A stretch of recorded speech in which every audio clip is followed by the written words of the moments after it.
I wonder how you are today.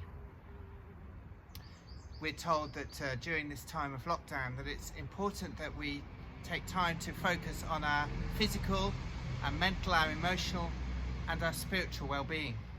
But the reality, I think, is that for most of us, we do not too badly on our physical, but actually we don't do well attending to our emotional, mental and spiritual well-being.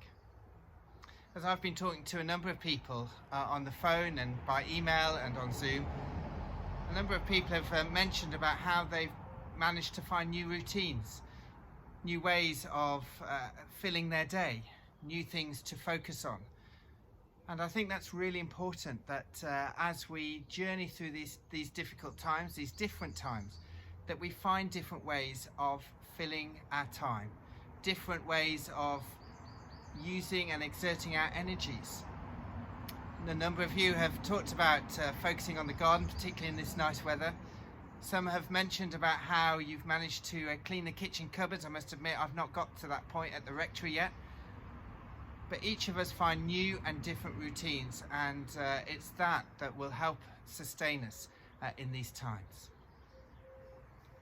Just last week, I had an enormous sense of satisfaction as at the end of the Sunday, I managed to plant my peas, my marrow, my sweet corn, my courgette seeds. And it's been great over the weeks to see the seeds begin to emerge into the tiny plants that eventually we'll plant out in our vegetable patch. We've not yet seen 100% success, but it's been great to see that planting producing fruit. And it's reminded me that actually during this time of lockdown, there's something that we can all be doing to help our spiritual well-being. And just as many of us have been trying to tend the garden, digging down, digging over the soil, planting seeds, watering, fertilizing, so it is with our spiritual well-being, that we can be digging down, digging deeper into God. We can be spending time with him, focusing on our discipleship to make sure that in these times when we may not be able to physically grow as a church, that actually we can spiritually grow as a church. And I'd really encourage you to join me as I begin to focus or refocus some energy on going deeper in discipleship.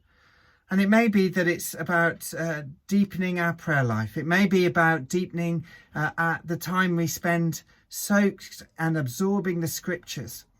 Or it may be that there's a book that you've been longing to read that actually will feed you spiritually.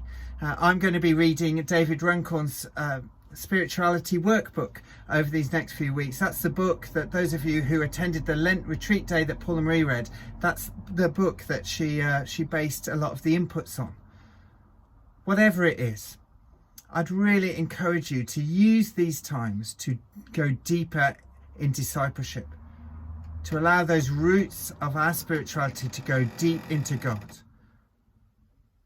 One way that together we'll grow deeper in our relationship with him.